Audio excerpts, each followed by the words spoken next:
여러분 안녕하십니까, 진성호입니다. 북한이 지금 핵 도발을 준비하면서 김여정은 윤석열 대통령을 겨냥해서 윤석열 인간 자체가 싫다고 협박조의 성명까지 내고 있습니다. 그런데 실제 평양 분위기는 어떨까요? 자, 지금 코로나에 대해서 북한의 관영통신들이 보도하는 것과 달리 지금 평양은 코로나 때문에 상당히 멘붕 상태에 빠진 것으로 알려지고 있습니다. 여기에 이 김정일 시대에 버금가는 이 아주 힘든 경제난, 식량난 때문에 힘들 겁니다. 그래서일까요? 김정은의 평양 집무실 주변 위성사진이 하나 공개됐는데 여러 건의 수상한 공사가 진행 중이라고 합니다. 중앙일보가 방금 전 이 김정은의 평양 집무실 위성사진을 공개하면서 이를 두고 한미의 대북 참수작전에 대비한 공사일 가능성이 크다고 진단했습니다. 자, 김정은 참수작전 많이 들어본 이야기죠. 그러나 문재인 정권 5년 동안은 김정은은 안심하고 있었을 겁니다. 그렇지만 이제 정권이 바뀌었습니다.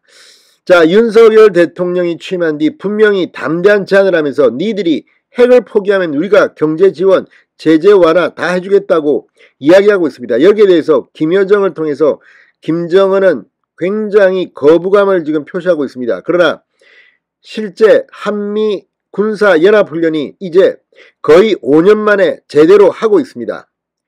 이걸 보고 김정은이 겁을 내고 있는 것은 아닐지.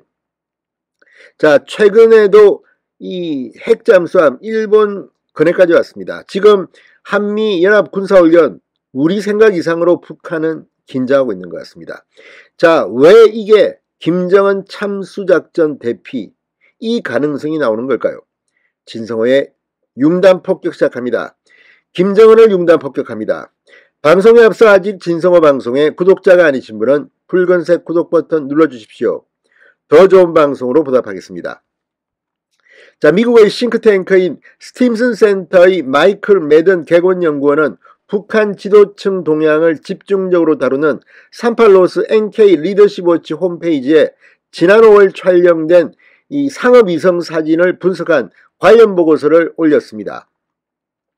이에 따르면 평양의 중심부에 있는 김정은의 집무실 15호 관저, 이 집무실을 중심으로 고급 건물을 새로 짓거나 지하망을 확충하는 공사 등이 현재 진행 중인 것으로 드러났습니다.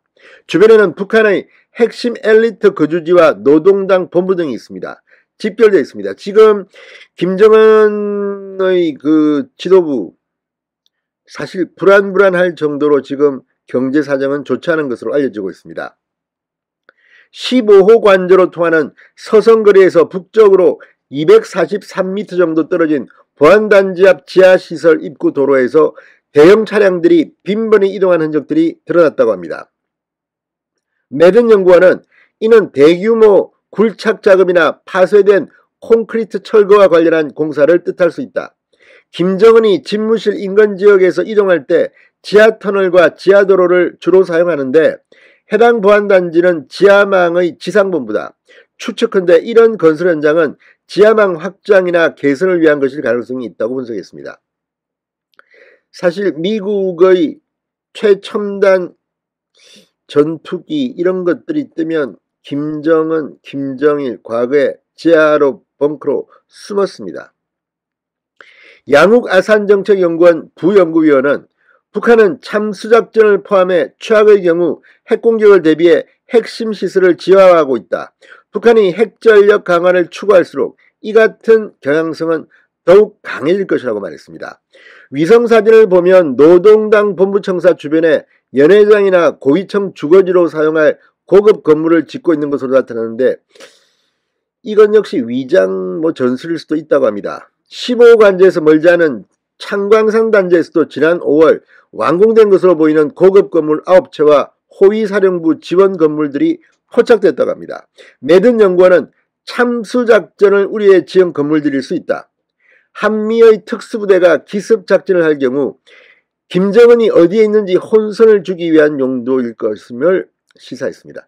자, 아무튼 지금 이 북한이 저렇게 큰 소리치고 하고 있지만 속으로는 벌벌 떨고 있을 수도 있습니다.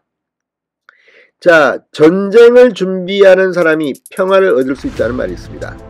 윤석열 정부의 출범과 함께 북한 내부도 어쩌면 흔들릴지도 모릅니다.